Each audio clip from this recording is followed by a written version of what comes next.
para buscarmos, ó Deus, a Tua presença. Pai, que o Senhor venha falar ao nosso coração, que o Senhor venha nos tocar, que o Senhor venha nos envolver, Pai, que o Teu Espírito Santo é a total liberdade neste lugar, e meu Deus, como eu dizia há pouco, que o nosso coração esteja preparado, que o nosso espírito esteja receptível, Pai, para ouvirmos a Tua voz, para aprendermos do Senhor, e para o Senhor tratar com cada um de nós, ministrar os nossos corações, pois a voz que nós queremos ouvir é a voz do Senhor. Então tenha liberdade neste lugar, em nome de Jesus. Amém e glória a Deus. Amém? Aleluias. Evangelho de Lucas, capítulo 1, versículo 38. Daqui a pouquinho nós vamos fazer a leitura, mas hoje eu quero falar aqui um pouquinho com vocês a respeito o título da mensagem é até esse, gerando para Deus. E aí eu gostaria que você parasse, se questionasse, perguntasse se você tem gerado algo para Deus. E eu sei que no começo aqui essa ideia pode ficar um tanto quanto vaga do que eu quero dizer com isso, mas nós precisamos aprender a gerar para Deus. E eu penso que uma mulher que pode nos ensinar, assim, talvez o exemplo mais perfeito da Bíblia, está aqui em Lucas, capítulo 1, versículo 38, que a Bíblia diz assim, ó, disse então, quem? Maria, eis aqui a serva do Senhor, cumpra-se em mim segundo a tua palavra. E o anjo ausentou-se dela. Eu gostaria que você lesse comigo a fala aqui da Maria, e todo mundo junto aqui com aquela voz assim, abençoada. Vamos lá, a gente vai começar já na fala, no eis, tá bom? Vamos lá? Eis aqui a serva do Senhor, cumpra-se em mim segundo a tua palavra. Vamos de novo que ficou bonito, até gostei. Agora vamos lá? Eis aqui a serva do Senhor, cumpra-se em mim segundo a tua palavra. Amém, igreja? Meu irmão, olha que exemplo, né? Essa mulher, que exemplo de mulher de Deus, a Maria. Eu não quis ler o texto inteiro para a gente não gastar tempo com isso, e até porque a história ela é muito conhecida, mas o anjo do Senhor aparece para Maria, e vamos, né, só lembrar um pouquinho da história. A Maria, ela está aquilo que hoje a gente chamaria de noiva, né? Ela está com o casamento marcado, né, dentro da cultura daquela época, era mais do que isso, né? Ela estava prometida ao seu marido. Hoje em dia, um noivado a pessoa faz, amanhã depois ela diz, pensando bem, né, eu acho que eu não vou casar não. E é coisa mais natural, mas dentro da cultura deles, quando eles já estavam, né, nessa situação aqui que eles estão, não poderia mais o casamento ser cancelado. Não poderia mais, eles já estavam assim, praticamente casados, mas não haviam ainda consumado, né, o casamento. Ela era virgem, assim como, né, o José estava se preparando ali para o casamento. E aí, né, cheio de sonhos, cheio de planos, né? Eu lembro quando eu fui casar, e às vezes perto assim da data, alguém perguntava assim, tá chegando o dia, né? Falta quanto tempo? Eu dizia, tantos dias, tantas horas, espera lá, e 15 minutos, né? Eu não sei se alguém quando foi casar estava nesse estado assim, né, de ansiedade, mas não é assim? Você fica ali contando os dias, contando as horas, contando os minutos, então para você se casar, cheio de sonhos, cheio de planos. E essa mulher não era diferente. Amém? Estava planejando como seria a sua vida, cheia de sonhos, cheia de planos. E aí um belo dia está ela, bem tranquila em casa, e aí aparece o anjo do Senhor diante dela. Ou melhor, aparece um anjo, né, diante dela.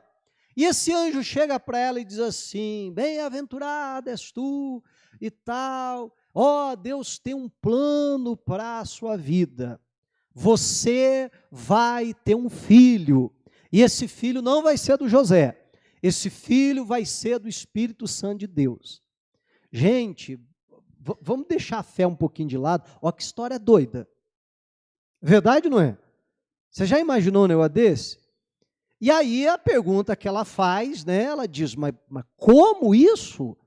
Como que eu posso ter um filho se eu sou virgem, se eu nunca me deitei com varão nenhum, né? Não, mas fica tranquilo que o Espírito Santo vai vir sobre a sua vida, né? E aquilo que vai ser gerado de você não vai ser pela semente do homem, mas sim uma semente divina, e você vai gerar Jesus. Amém? E aí é diante disso, dessa explicação do anjo, que a gente chega no versículo 38, e essa mulher então diz aquilo que a gente repetiu há pouco: eis aqui a serva do Senhor, cumpra-se em mim a tua palavra. Tem uma tradução da Bíblia que diz assim, né? Aconteça comigo exatamente como você falou, né? Que a palavra de Deus venha se cumprir então na minha vida. Mas vamos parar para pensar o que aquilo implicaria. Facilmente essa mulher poderia perder o casamento, como quase perdeu. Porque a Bíblia diz que quando José começa a observar que a barriguinha dela está crescendo, que ela de vez em quando dá um gorfo assim, né? Dá uma vomitada ali. Imagine ela né, sentada lá no sofá com José e tal, daqui a pouco, ai, José, eu também tinha... O que foi? Você comeu alguma coisa estragada? Ai, não sei, estou meio enjoado esses dias. Né? Ele já falou, opa, tem alguma coisa estranha aí nessa conversa. E ele queria dar no pé. Eu acho que ela deve ter contado para o José, ó, José, mas fica tranquila, porque é do Espírito Santo. Mas vamos falar a verdade, fim de engolir, né? Não, a gente lê, a gente crê, você está me entendendo? Eu não estou falando que a gente não crê, eu estou falando que imagine você no lugar de José, amém? Né? Então ele queria dar no pé, e a Bíblia diz como ele era um homem justo, não quis fazer alarde. Sabe por que ele não fez alarde? Ou não queria fazer alarde? Porque ele sabia que se ele fizesse alarde, a Maria seria apedrejada, teria sido tomada como adúltera. E a consequência era apedrejamento. Olha que coisa séria. Então, né, o José quer dizer, vou sair pela tangente, sair disfarçadamente aqui, provavelmente vão pensar mal de mim, verdade ou não é? Que quem quer ficar ocupado da história? Fez mal a moça e depois deu no pé. Não é assim? Mas ele diz, é preferível isso do que a consequência que poderá vir. O que eu estou querendo dizer é que você perceba que essa mulher, ela está disposta a arriscar o seu próprio casamento, a colocar em xeque todos os sonhos que ela tinha, todos os planos que ela estava fazendo, a colocar tudo isso de lado, a arriscar inclusive a sua própria vida, para quê? Para gerar para Deus. Amém. Meu irmão, e nós, como eu dizia, nós precisamos aprender com os exemplos bíblicos, e se a gente está falando disso hoje, aprender com o exemplo, então, dessa mulher. Porque nós não podemos ter uma mentalidade, e essa é a mentalidade da maioria das pessoas hoje, na verdade, a mentalidade da maioria dos cristãos, que é aquela mentalidade consumidora. É aquela mentalidade, esses dias atrás eu até falava um pouquinho sobre isso, né, que eu venho para a igreja e aqui eu sou cliente, né? Então o culto tem que me agradar, os louvores têm que me agradar, a palavra tem que me agradar, a forma que o pastor pede oferta tem que me agradar, os irmãos que estão aqui na minha volta, a clientela aqui também tem que me agradar, porque se não me agradar, tchau, eu vou procurar um outro lugar para me agradar. E acha? Se você procurar uma igreja que não condena o pecado, você acha? Acha. Se você, bom, para dar exemplo, você já entendeu. enfim, vai achar? Vai, né? A Bíblia fala que chegariam dias que as pessoas teriam comichões no ouvido, sabe aquela coceirinha no ouvido? Que não mais dariam ouvidos a sã doutrinas, mas que amontoariam para si mestres para falar o que a pessoa gosta de ouvir. Para falar aquilo assim que, ai, que gostoso, ó. Ai, que delícia. Que você vai vencer, que você é lindo. Ai, é verdade, amém, Jesus. Que tudo vai dar certo. Aleluia. Não é gostoso? Não é gostoso de ouvir essas coisas. Então a Bíblia diz que iam chegar dias assim. E a gente precisa tomar cuidado, então, com essa mentalidade, sabe, de consumidor. E não só no aspecto da igreja em si. E aí, só voltando a esse assunto, esses dias atrás eu falava que a gente precisa, né, ter no nosso coração, não, essa é a minha igreja, sabe? E eu vou ser sincero para você, se você sente que o teu lugar não é aqui, meu irmão, ora a Deus, pede uma direção para você ir para onde Deus quer que você vá. Amém? Geralmente a gente só fala o contrário, né? Não, Deus manda, quem é daqui, mas às vezes tem gente que está aqui, que não é daqui. Você está entendendo? E assim como tem gente que é daqui, que está em qualquer outro lugar por aí. Mas eu preciso estar num lugar que eu vou dizer assim, olha, essa aqui é a minha igreja, eu vou lutar por ela, eu amo ela, eu vou, quando eu for orar, eu vou dobrar o joelho, eu vou orar pela minha igreja. Né? E a igreja, não estou falando só de uma instituição, estou falando de pessoas. Amém? Isso é igreja, é a junção da crentarada, como eu gosto de brincar. Bom, mas a gente precisa tomar um cuidado, porque às vezes isso não se reflete só na igreja, ou só na maneira que a gente, né, vive igreja, mas até no nosso relacionamento com Deus. As pessoas, elas têm muito aquela mentalidade, o que é que Deus pode fazer por mim, o que é que Deus vai fazer por mim, não é assim? Isso é uma mentalidade consumidora. Não, Deus tem que fazer alguma coisa por mim. E esse é o problema até porque muitos relacionamentos não dão certo. Quando eu falo relacionamentos, não só relacionamentos amorosos, conjugais, né? Mas todo tipo de relacionamento. Porque às vezes a pessoa entra num relacionamento de amizade ou até mesmo um casamento, qualquer tipo de relacionamento, como eu dizia, com aquele pensamento, o que eu vou ganhar com isso? O que essa pessoa vai fazer para mim? Você está entendendo? E o nosso pensamento deveria ser justamente ao contrário. O que é que eu vou fazer pelo outro? A pessoa, ela entra numa empresa para trabalhar e ela diz assim, o que essa empresa vai fazer por mim? Não é assim? Qual é o salário? Quais são os benefícios? Não, deixa eu ver o que essa empresa vai fazer por mim. Mas a pessoa não entra numa empresa dizendo assim, eu quero, o que eu posso fazer para agregar? O que eu posso fazer para essa empresa crescer? O que eu posso fazer? Você está entendendo? E nós precisamos, então, ter essa mentalidade empreendedora. E não essa mentalidade consumista, e principalmente no nosso relacionamento com Deus. Não é eu ficar olhando para Deus dizendo, o que é que Deus pode fazer por mim? O que é que Deus vai fazer por mim? Não, nós deveríamos estar dizendo, o que é que eu posso fazer para Deus? E aí você vai entender aonde eu quero chegar na mensagem. O que é que eu posso gerar para Deus? Você está entendendo? Como eu posso gerar algo para o Senhor?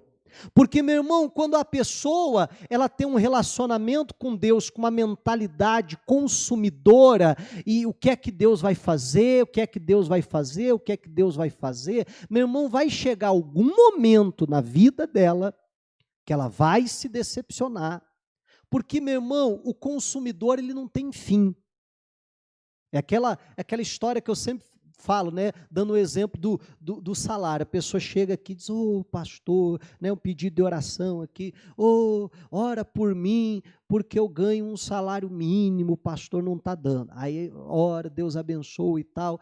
Mês que vem a pessoa está ganhando 2 salários. Glória a Deus, meu salário dobrou. Meu irmão, vai dar umas 3, 4 semanas, um mês no máximo, vai vir outro pedidinho de oração. Vem ou não vem? Vem. Não, pelo menos 3 salários. Aí se Deus dá 3, aleluia, agora sim. Agora eu estou conseguindo viver bem. Meu irmão, vai passar um mês pedidinho de oração. E isso vai ter fim? Não tem fim, porque essa é a mentalidade consumidora. Consumir, consumir, consumir, consumir e consumir. Então vai chegar um momento que a pessoa começa a criar expectativas além das promessas de Deus. Você está entendendo? E aí Deus não vai cumprir a expectativa, não do que Ele prometeu, mas a expectativa que nós criamos, que é bem diferente.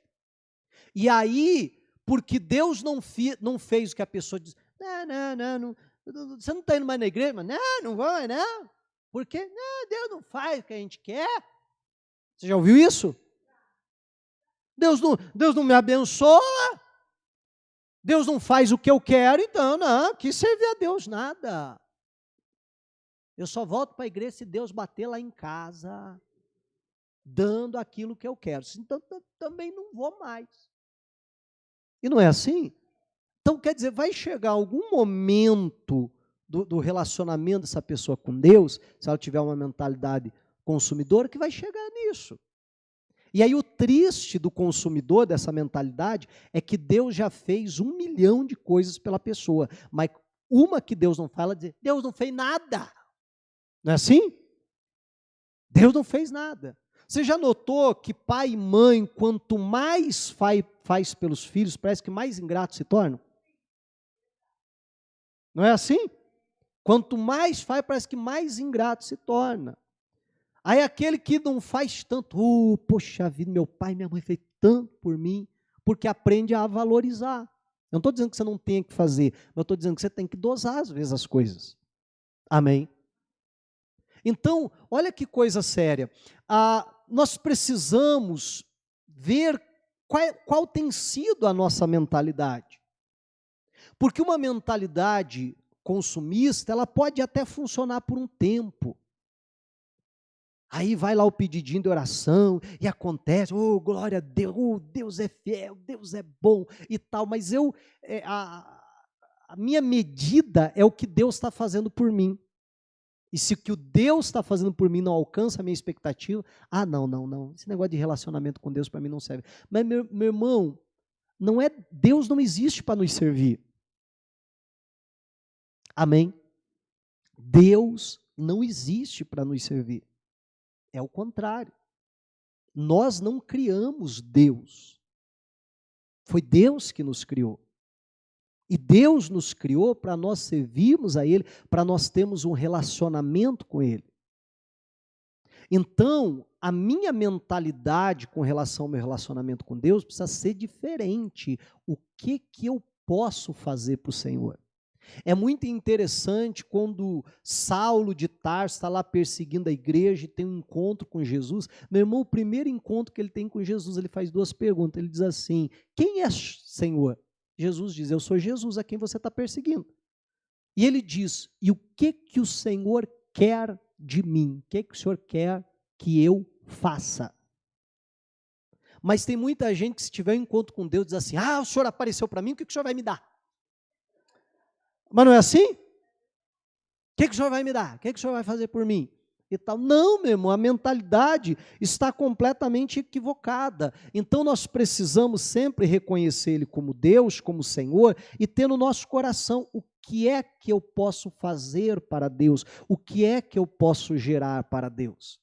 E que muitas vezes, para eu gerar algo para Deus, eu vou ter que abrir mão dos meus sonhos, eu vou ter que, às vezes, me colocar em risco, como essa mulher fez. Você está entendendo? Eu vou ter que renunciar a muita coisa para que eu possa gerar algo para Deus. Mas nós precisamos entender que esse é o nosso propósito.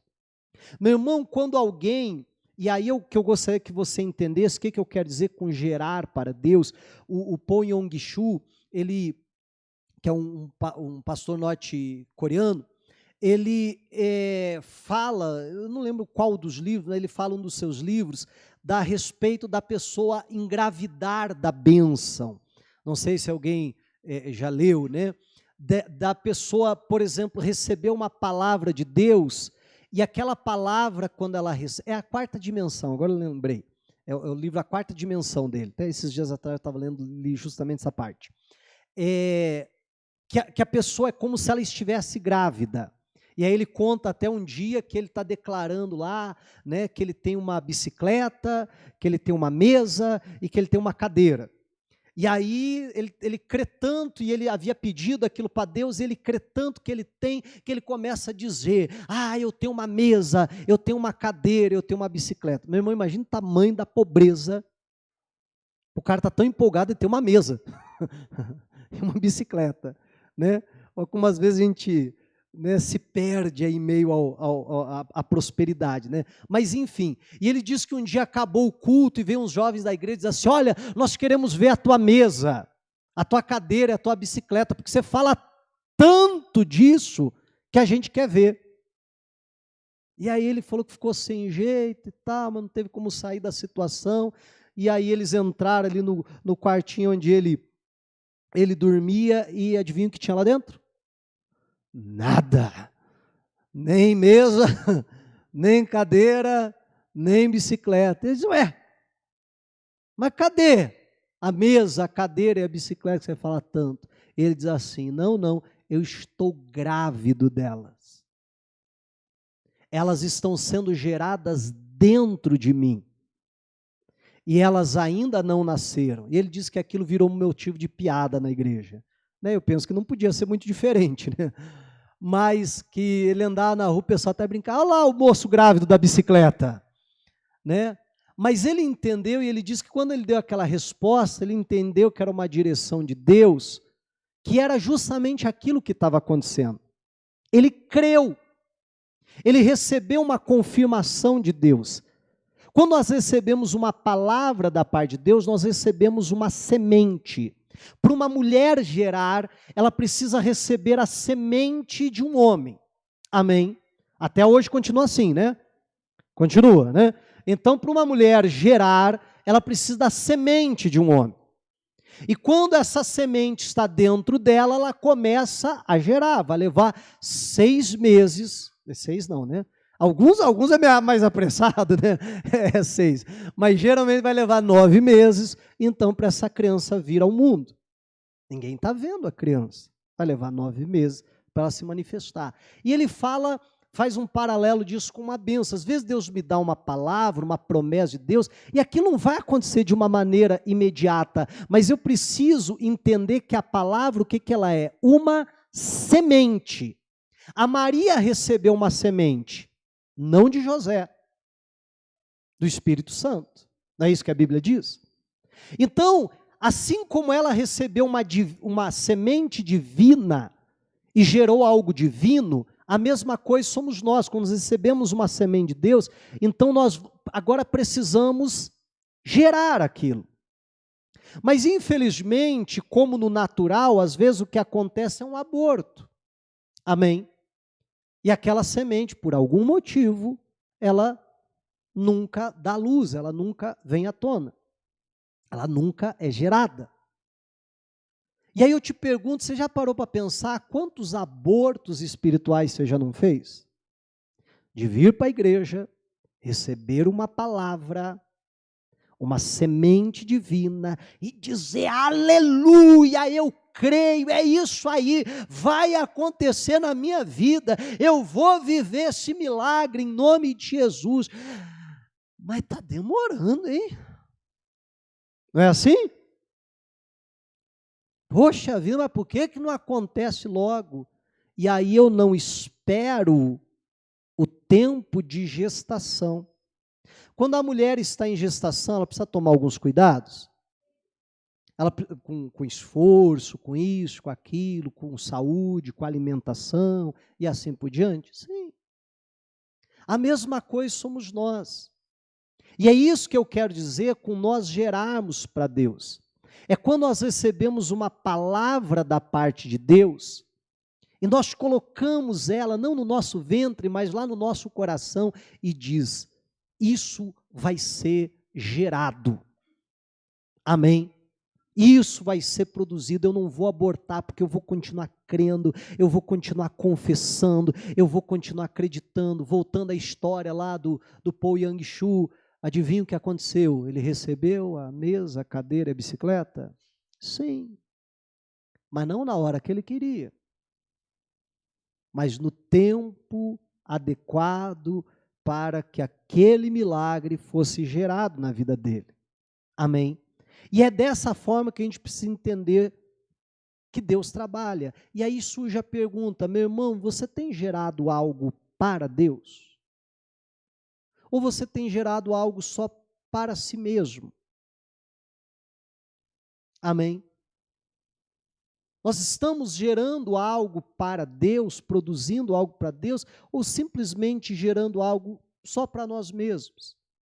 E aí nós não podemos esquecer que Jesus disse assim: toda árvore que o meu pai não plantou, o que ele faz? Ele corta, ou ele arranca. Amém? Não foi Deus que plantou, ele vai lá e vai arrancar aquilo. Se nós olharmos para a Bíblia, até a continuação aqui da história, a gente vai ler de uma outra mulher chamada Isabel. O que a Isabel estava gerando? Isabel estava gerando um profeta, ou como disse Jesus, mais do que um profeta. Amém? Se a gente olhar para a Bíblia, a Rebeca, ela estava gerando para Deus e Deus fala para ela: olha, há no teu ventre 2 nações, não é isso?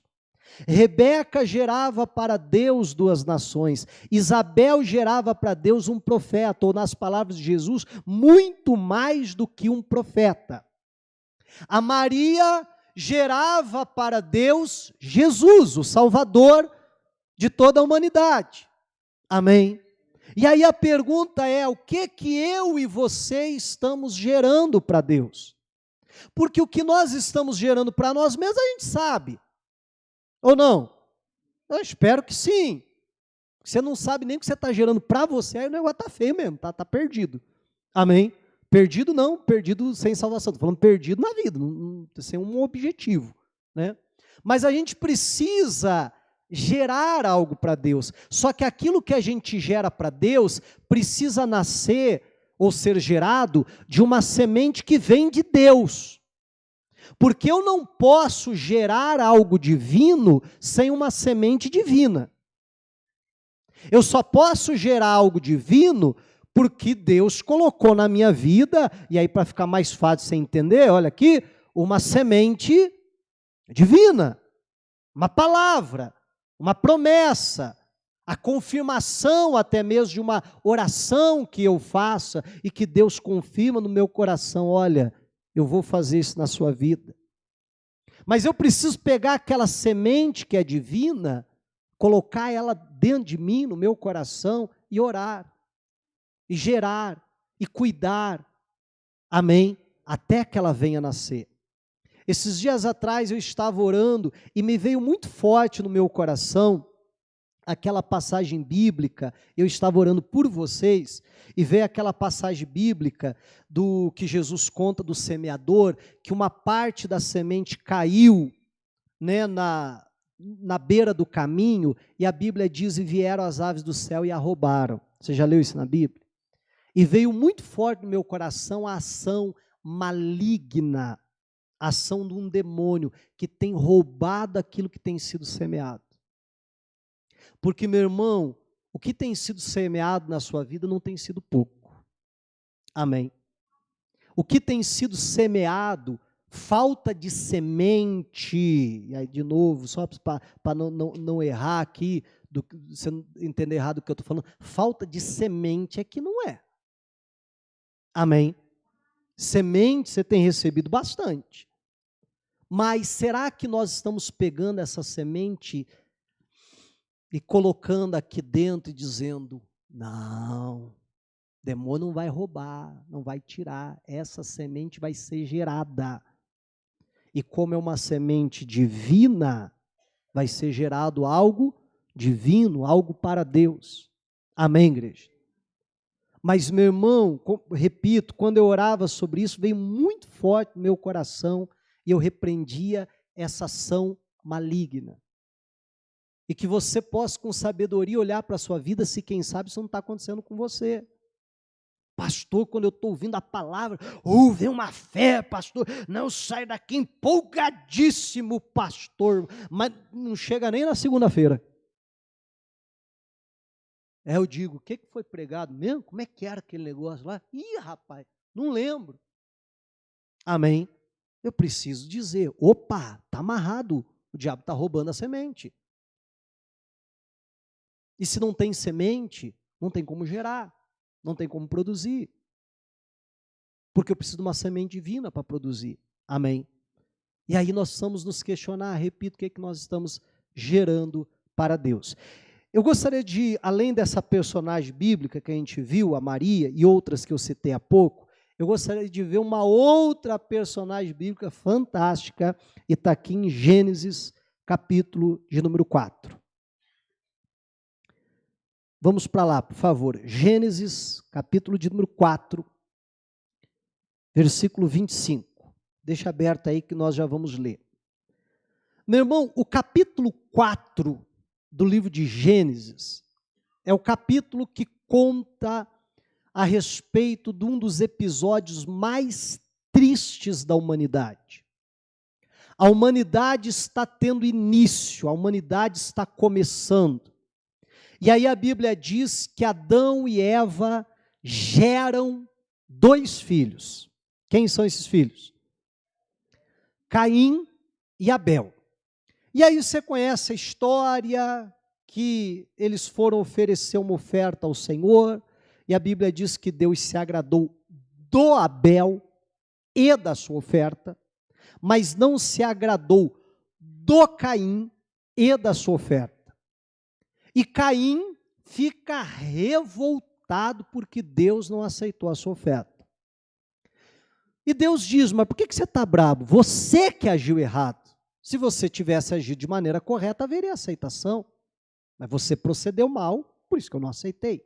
Só que Caim fica com raiva de Deus, mas não só com raiva de Deus, ele fica com raiva também do irmão.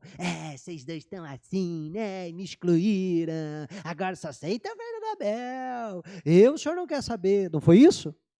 Então, ele que procedeu errado, mas a culpa é do irmão que procedeu certo. Ele tem raiva do irmão. Um sentimento mesclado ali com inveja, né, com alguma coisa parecida. Mas ele vai, e o próprio Deus diz para ele, olha, domina, porque o pecado está batendo na tua porta, essa ira que está aí está batendo. Se você deixar ela entrar, ela vai causar um estrago muito grande. Resolva esse problema antes que ele entre. Caim conseguiu fazer isso? Não. Abriu a porta para aquele ódio entrar no coração, começa a maquinar um plano para matar o irmão. Meu irmão, foi o primeiro homicídio que a terra presenciou. E o primeiro homicídio que a terra presenciou foi um irmão matando o outro. Deus, quando vai falar com Caim, diz, maldita é a terra que abriu a boca para receber o sangue do seu irmão. Aquele sangue que foi derramado ali causou uma desgraça muito grande sobre a terra. Amém? E ele vai lá e mata, então, o seu irmão. E aí, geralmente, a gente foca até no Caim, né? Porque o Abel agora morreu, saiu de cena, apesar que a Bíblia diz que o sangue dele, ele mesmo morto, o sangue dele continuava clamando, mas, às vezes, a gente, né, se perde nessa história e não para pensar em Adão e Eva. Meu irmão, você já imaginou que trauma é esse que eles tiveram que enfrentar? Que situação terrível. Você ter um filho que foi morto, que foi assassinado, e você saber que quem matou ele foi o teu outro filho. Mas você diz, poxa vida, mas eu amo Caim, ele é meu filho. Mas ele matou Abel, que eu também amava. Poxa vida, eu quero abraçar porque ele é meu filho. Mas como é que eu abraço o assassino do meu filho? Você está entendendo? Olha que situação, meu irmão. Meu irmão, uma situação como essa é muito fácil. Na verdade, eu digo que é muito mais fácil a pessoa assumir a seguinte postura: quer saber? Também não gero mais. Sim ou não? Porque você gerar um filho, amamentar, cuidar dele, ver ele crescer, para depois acontecer uma desgraça dessa. Ah, não aguento, meu coração é fraco, eu não aguento passar por isso de novo, eu nunca mais vou gerar. E não é isso que muito acontece? Gente, pelo amor de Deus, eu estou falando isso aqui, mas não estou menosprezando a dor de ninguém. Amém? Mas eu estou lhe chamando a atenção para o fato que, sabe, é a reação que muitas pessoas têm. Ah, pastor, ô irmão, por que você não ajuda aqui a gente fazer alguma coisa na igreja? Olha, eu sinto que você tem um chamado para fazer a obra de Deus. E tá, não, pastor, eu já tentei fazer esse negócio não dá certo não, pastor. Não, eu já tentei, eu já quis ajudar, mas pastor, gente, é complicado, claro que é. Não, pastor, a gente se decepciona, aí, não, esse negócio aí, pastor, ó, não quero mais saber. Você está entendendo? E não é assim a reação de muitas pessoas?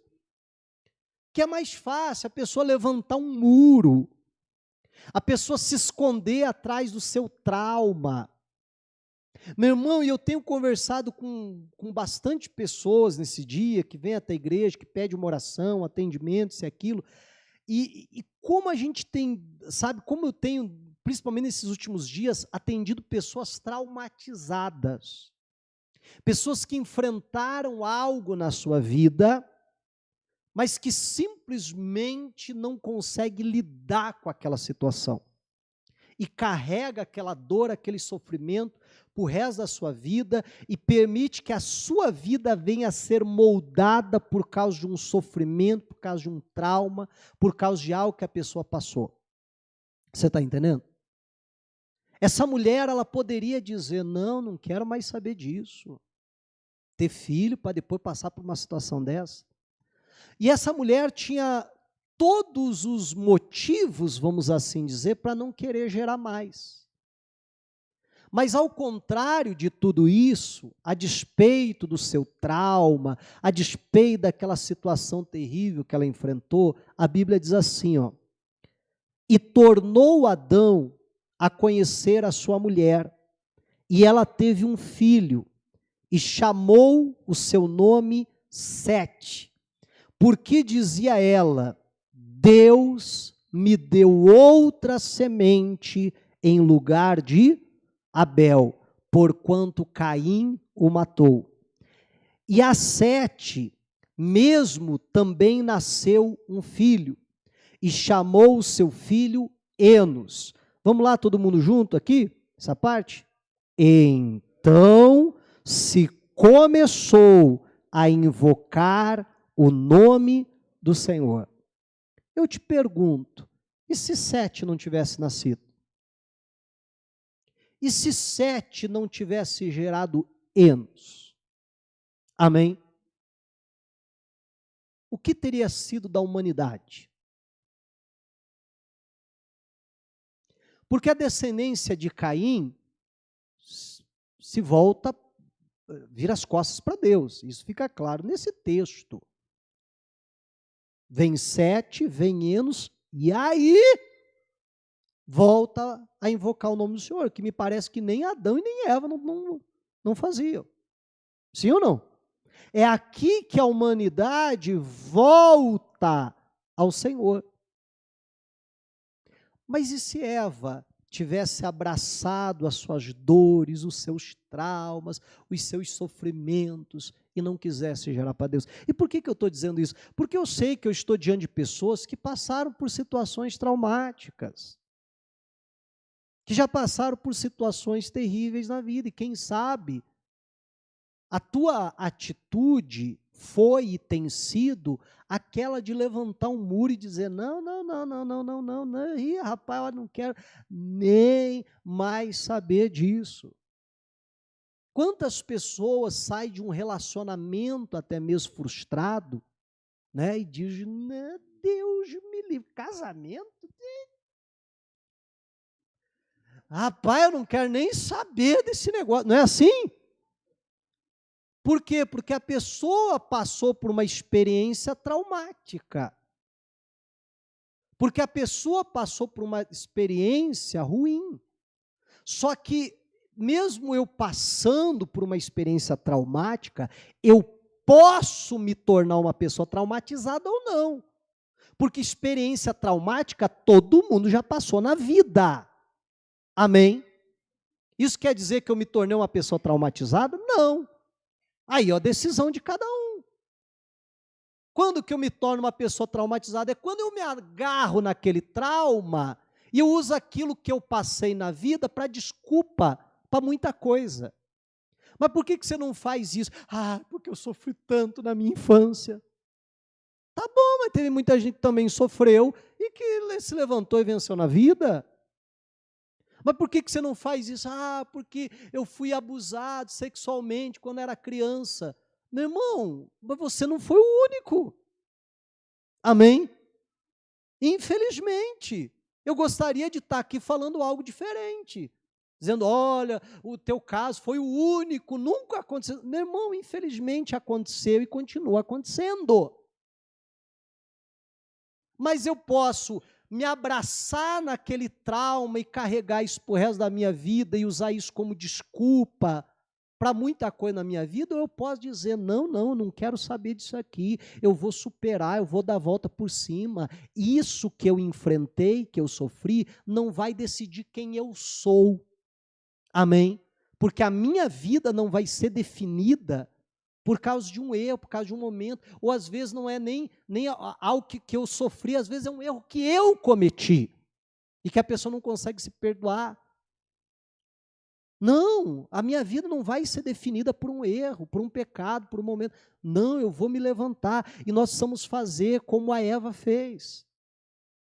Mas não com aquela mentalidade consumidora, mas uma mentalidade empreendedora. Não, Deus vai me dar uma semente e eu vou pegar essa semente que Deus me deu e eu vou produzir algo para Deus. Eu vou gerar algo que vai abençoar o reino dos céus. Amém? Que vai abençoar vidas. Mas por que essa mulher fez isso? Eu penso que por causa disso aqui, ó. Volta, a gente já está terminando. Gênesis capítulo 3. Volta aqui, ó. Um capítulo. Versículo 20. Porque eu creio que ela entendeu isso aqui, ó. Gênesis 3:20 diz assim: e chamou Adão o nome de sua mulher como? Eva, porquanto ela era a mãe de todos os viventes. Meu irmão, ela entendeu quem ela era. Ela entendeu o propósito da sua existência. Adão, quando vai dar um nome para Eva, ele diz, rapaz, que nome que eu chamo? Já sei, Eva, que quer dizer vida. E a Bíblia explica por que ele deu esse nome. Porque ela é a mãe de todos os viventes da terra. Eu acredito que ela, né, tem o luto, sofre a perda, precisa assimilar aquilo, mas chega um momento que ela se levanta e diz assim, não, pera lá, eu sou a Eva, eu sou a mãe dos seres viventes da terra, foi para isso que Deus me criou para gerar, e é isso que eu vou fazer. A despeito da dor que eu sofri, a despeito da decepção que eu tive, a despeito de qualquer outra coisa, para isso que Deus me criou, essa sou eu, e eu vou gerar. Amém, igreja? E quando ela decide fazer isso, gerar para Deus, é como eu disse, é quando há, então, uma mudança ali, né, na humanidade, e a humanidade volta, pelo menos uma parcela dela, volta a invocar o nome do Senhor. Volta a buscar Deus. Meu irmão, eu não sei o que você já enfrentou na vida, eu não sei quais são os traumas que você já pode ter passado na vida ou não, mas que isso não apague quem você é. Que isso não apague para que Deus te gerou, para que Deus te fez. Amém? Qual é a sua missão? E a nossa missão é gerar. E para gerar, a gente precisa fazer como a Maria. Eis aqui a serva do Senhor, ou no meu caso, eis aqui o servo do Senhor, cumpra-se em mim conforme a tua palavra. E que eu e você possamos abandonar aquela mentalidade consumidora e ter uma mentalidade empreendedora. Não é o que Deus pode fazer para mim, é o que eu posso fazer para Deus. Não é o que o reino dos céus pode fazer na minha vida, e pode fazer muito, mas é o que eu posso fazer e posso gerar para o reino dos céus. Quando a gente tem esse tipo de relacionamento com Deus, meu irmão, a gente jamais vai se decepcionar com Deus. A gente jamais vai deixar de amar ao Senhor, pois foi dessa forma que Deus nos criou. Guarde isso, não fomos nós que criamos Deus. Deus não é um gênio da lâmpada, que eu saio fazendo meus pedidos lá, e aí de vez em quando dou uma esfregadinha na lâmpada, para ele sair da lâmpada, para eu fazer meus pedidos. E tem muita gente que trata Deus como gênio da lâmpada.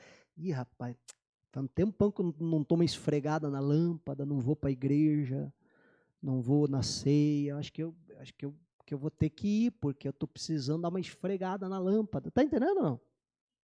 Para ver se o gênio sai, para ver se ele atende o que eu quero. Meu irmão, Deus não é isso. Deus é o Criador. Amém.